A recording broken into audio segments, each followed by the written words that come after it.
स्वागत है आपका इस बुलेटिन में। मैं हूं आपके साथ मेनका चौधरी और सबसे पहले बात राम मंदिर निर्माण से जुड़ी करते हैं, जिस पर पाकिस्तान का बेतुका बयान आया है। पाक विदेश मंत्रालय ने बयान जारी किया है कि मंदिर निर्माण की पाकिस्तान ने निंदा की है और साथ ही भारत के अंदरूनी मामले में एक बार फिर से दखल पाकिस्तान की ओर से हिंदुत्व के एजेंडे को आगे बढ़ा रहे हैं बीजेपी आरएसएस। ये कहना है पाकिस्तान का।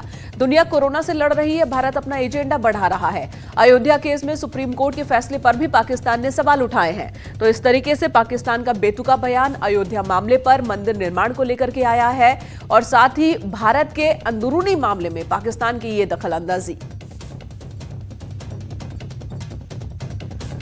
और इस वक्त हमारे साथ नेशनल एडिटर शैलेंद्र वांगू जुड़ चुके हैं। शैलेंद्र वांगू जी, हालांकि पाकिस्तान जो भी कहे उसके कहने का भारत के ऊपर तो फिलहाल कोई असर पड़ता नहीं है, लेकिन क्यों पाकिस्तान की ओर से ये बयानबाजी क्यों? हाँ, देखिए मेनका, जाहिर तौर पर ये फिर एक कोशिश है पाकिस्तान की तरफ से नफरत फैलाने का भारत में और सांप्रदायिक सौहार्द बिगाड़ने का। एक और कोशिश इसे कहा जा सकता है। आपको बता दें कि पाकिस्तान के विदेश मंत्रालय की तरफ से ये ऑफिशियल बयान जारी किया गया है और उसमें कहीं ना कहीं सुप्रीम कोर्ट के फैसले पर भी सवाल खड़े किए गए हैं। लेकिन हमारे सूत्र अभी ये बता रहे हैं कि भारत ने इस बयान को रिजेक्ट कर दिया है, ठुकरा दिया है और ये कहा है कि पाकिस्तान जो है वो भारत के अंदरूनी मामलों में दखल ना दे और वहीं साथ ही साथ जो भारत की सिविल मैटर्स हैं जो कोर्ट में चल रहे हैं उस पर टिप्पणी करना बिल्कुल सही नहीं है, वाजिब नहीं है। और पाकिस्तान फिर ये कोशिश कर रहा है कि वो भारत में नफरत फैलाए। तो कहीं ना कहीं ये एक और कोशिश है पाकिस्तान की तरफ से कि इस तरह के बयानबाजी करके और जिस तरह का लंबा एक स्टेटमेंट कल जारी हुआ है पाकिस्तान विदेश मंत्रालय की तरफ से, उसमें न सिर्फ राम मंदिर बल्कि अन्य मुद्दों पर भी, जिसमें एनआरसी और सीए जैसे मुद्दे भी शामिल है, उन पर भी टिप्पणी की गई है। तो कहीं ना कहीं जल्द ही इसको लेकर भारतीय विदेश मंत्रालय भी एक ऑफिशियल स्टेटमेंट जारी करेगा और इसे रिजेक्ट करेगा। जी, तो ऑफिशियल स्टेटमेंट जल्द भारतीय विदेश मंत्रालय की ओर से जारी होगा। और ये बताइए कि क्या ये पाकिस्तान की कोशिश है यूं ही भारत को थोड़ा चिढ़ाने की, परेशान करने की, क्योंकि उससे ज्यादा तो तंग नहीं कर सकता, उससे ज्यादा नुकसान पाकिस्तान भारत को इस बयानबाजी से नहीं पहुंचा सकता?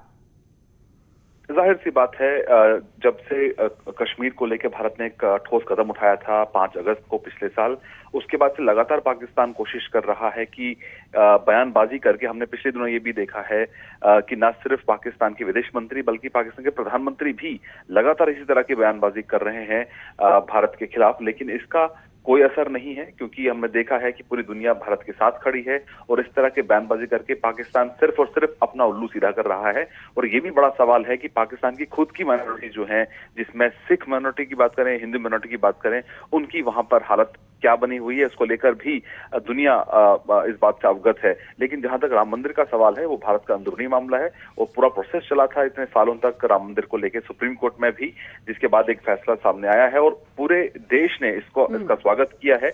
इसको लेकर कोई नाराजगी नहीं है, लेकिन इसमें कहीं ना कहीं अपना उल्लू सीधा करने के लिए, अपने इंटरेस्ट को साधने के लिए पाकिस्तान इस तरह के बयान देता आ रहा है। हालांकि शैलेंद्र जी, ये भी सवाल है, आखिर इतने दिनों बाद फैसला तो राम मंदिर पर बहुत पहले आ गया, निर्माण कार्य की जहां तक बात है सुगबुगाहट काफी तेज और इस समतलीकरण भी शुरू, तो अब जाकर पाकिस्तान के इस तरह की टिप्पणी, कहीं इसके पीछे कोई चीन का उकसावा, चीन की साजिश तो नहीं? क्योंकि हम देख रहे हैं एक तरफ नेपाल, वहां पर कुछ ऐसी ही हलचल, अब पाकिस्तान चिढ़ाने की कोशिश कर रहा है, उधर चीन भी लगातार अपने सैनिकों के ओर से हमें थोड़ा परेशान करने की कोशिश कर रहा है। तो कहीं ये किसी साजिश का हिस्सा तो नहीं है ये?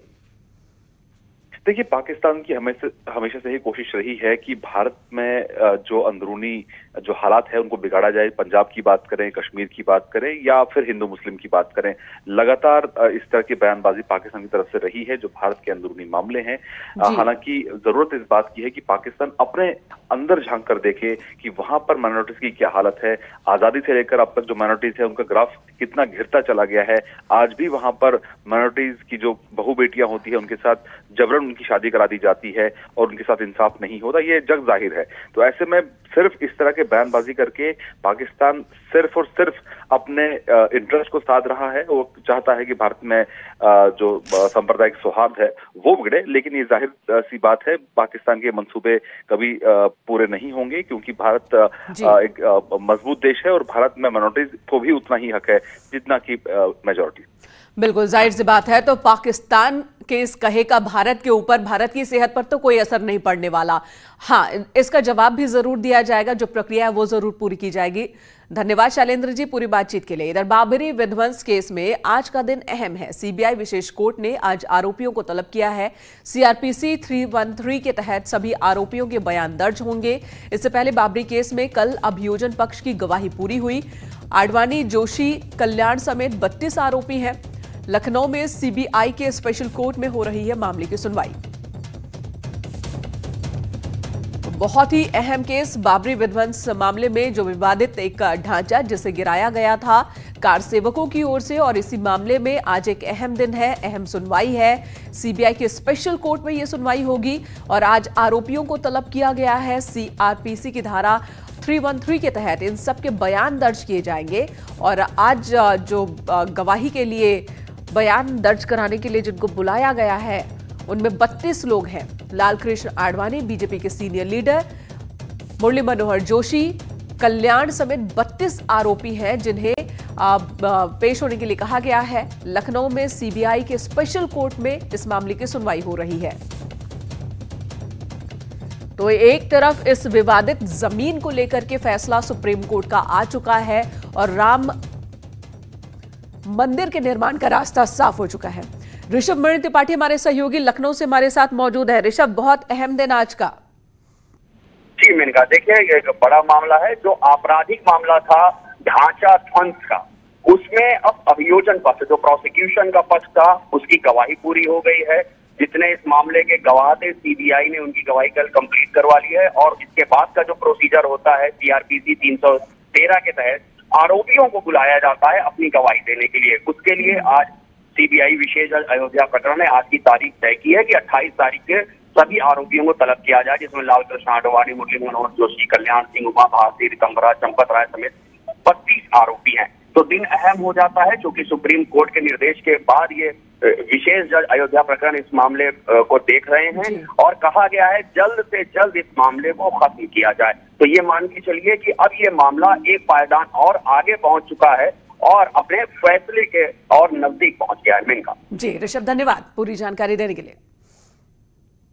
इधर 11 बजे कांग्रेस देश भर में ऑनलाइन कैंपेन की शुरुआत करने वाली है और इस कैंपेन के तहत कांग्रेस नेता पार्टी कार्यकर्ताओं से बातचीत करेंगे। कांग्रेस के इस ऑनलाइन कैंपेन का नाम स्पीक अप इंडिया है। कांग्रेस के इस अभियान में 50 लाख से ज्यादा कांग्रेस कार्यकर्ता और समर्थक हिस्सा लेंगे। स्पीक अप इंडिया अभियान में आर्थिक हालात, एमएसएमईज और बेरोजगारी जैसे मुद्दों पर भी चर्चा होगी। इस कैंपेन के तहत कांग्रेस जिन प्रमुख मांगों को उठाने वाली है उनमें प्रवासी नागरिकों को सकुशल और निःशुल्क घर तक उन्हें पहुंचाना, हर गरीब को 10,000 रुपए की तत्काल मदद, एमएसएमई को लोन नहीं बल्कि आर्थिक मदद देना और मनरेगा कार्य दिवस 200 करने जैसी मांग रखी गई है। 2 बजे तक चलने वाले पार्टी के इस अभियान में कांग्रेस की अंतरिम अध्यक्ष सोनिया गांधी से लेकर ब्लॉक अध्यक्ष तक शामिल होंगे। इसके अलावा राहुल गांधी, प्रियंका गांधी, सभी मुख्यमंत्री और पार्टी के बड़े नेता शामिल होंगे।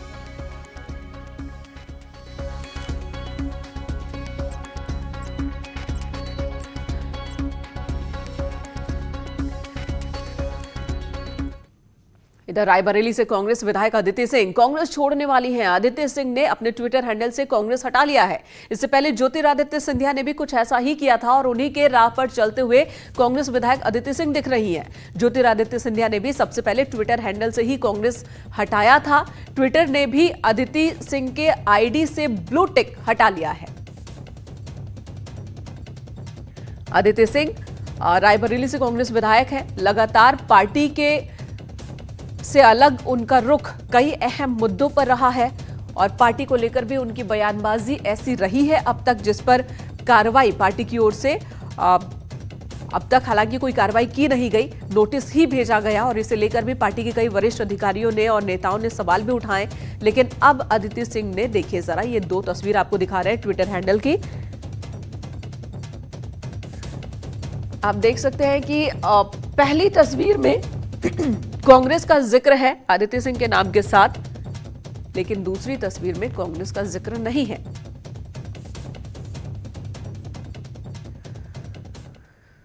खबर फिरोजाबाद से, जहां पर कोरोना बीमारी से पीड़ित एक मरीज ने अस्पताल से भागने की कोशिश की है। गार्ड ने जब उसे रोकने की कोशिश की तो उसने गार्ड के साथ हाथापाई की।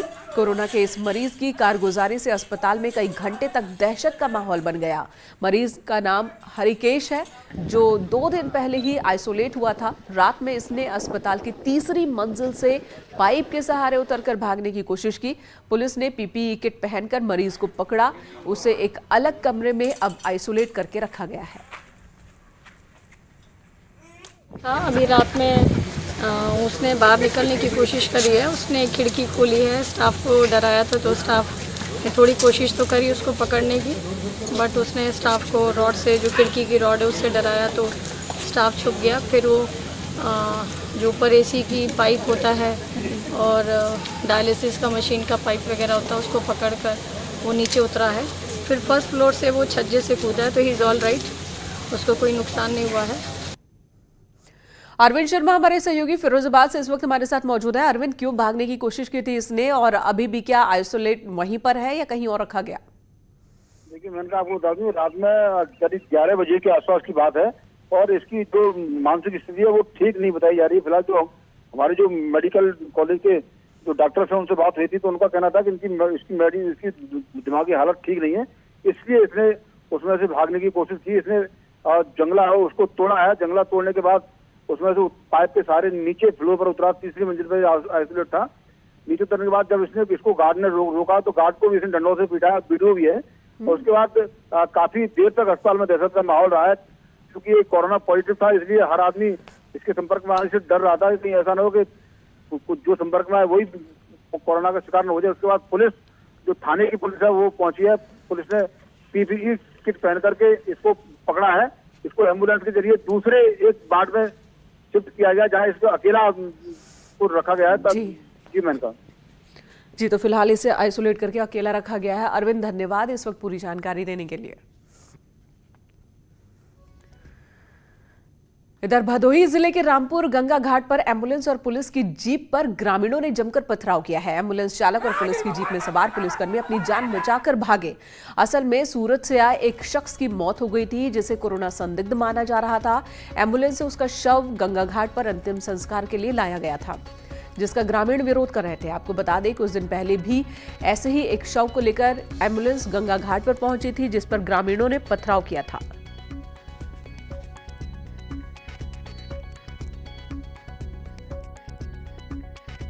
12 तारीख को एक बार पथराव हुआ, फिर भी प्रशासन नहीं चेता।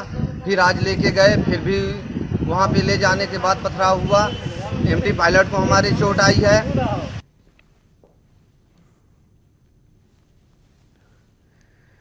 तो देखा आपने, यहाँ पर लोगों का गुस्सा इस बात को लेकर है कि कोरोना संदिग्ध की डेड बॉडी यहाँ क्यों लाई गई। अब लोगों को डर इस बात का कि कहीं उसकी वजह से इलाके में संक्रमण न फैल जाए। इधर आजमगढ़ में पुराने रंजिश में 2 पक्षों में मारपीट के बाद फायरिंग हुई है। गोली लगने से एक युवक गंभीर रूप से घायल हो गया, जिसे इलाज के लिए जिला हॉस्पिटल ले जाया गया। पूरा मामला अहरौला थाना क्षेत्र के पश्चिम पट्टी गांव का है।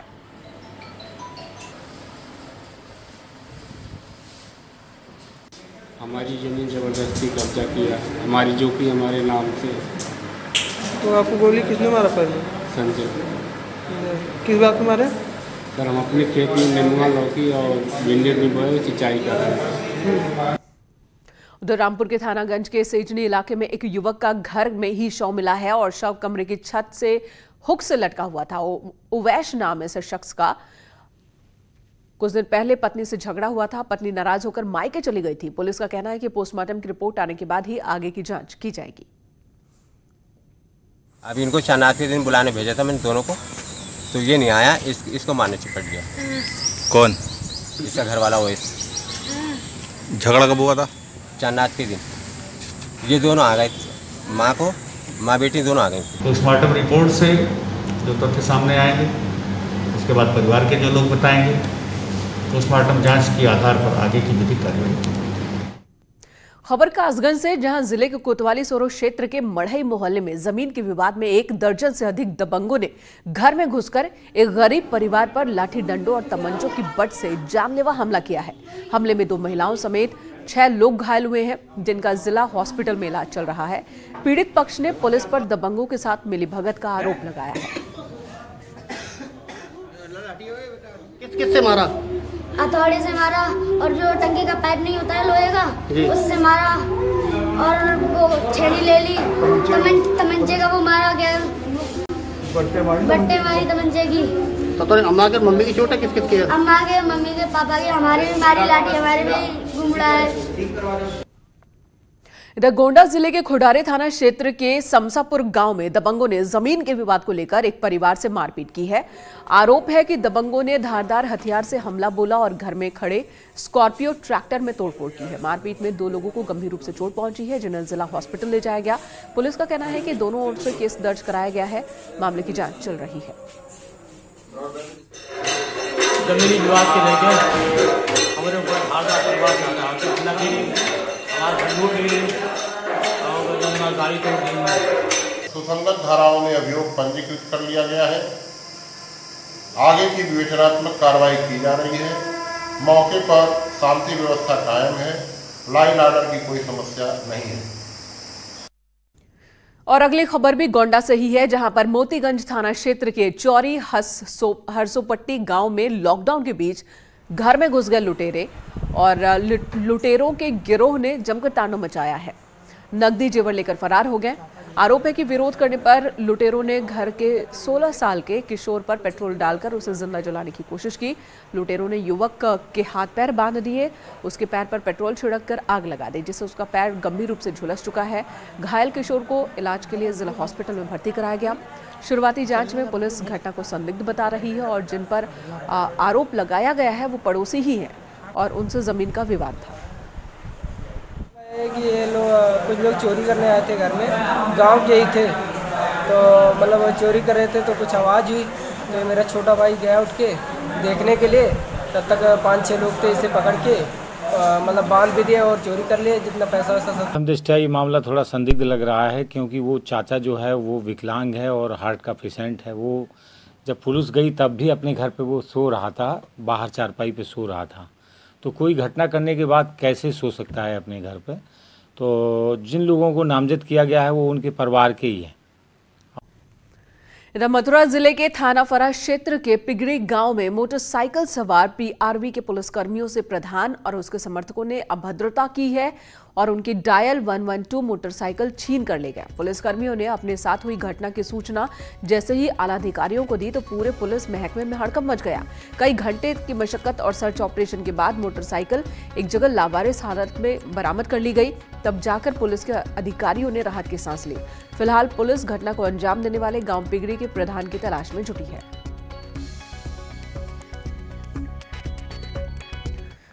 और टेम्परेचर बढ़ने के साथ ही आग लगने की घटनाओं में भी इजाफा हुआ है। सहारनपुर में आग का तांडव देखने को मिला। यहां पर 100 से ज्यादा कच्चे छप्पर वाले जो झोपड़ियां थी वो जलकर राख हो गई हैं। थाना मिर्जापुर के खुवाशपुर गांव की ये घटना इस वक्त आप तस्वीरों में देख रहे हैं।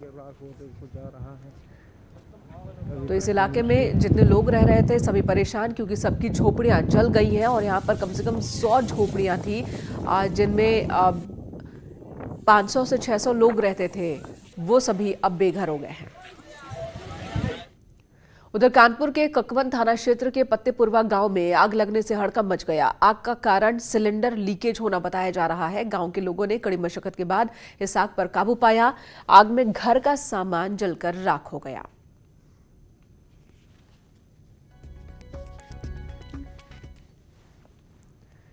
तो ये देखिए, सिलेंडर में लीकेज होता है और उसके बाद आग लग जाती है और आग देखते ही देखते पूरे घर को अपनी चपेट में ले लेती है और एक बड़ा हादसा यहां पर। और इसी तस्वीर के साथ फिलहाल इस बुलेटिन में इतना ही। ब्रेक के बाद भी खबरें जारी हैं।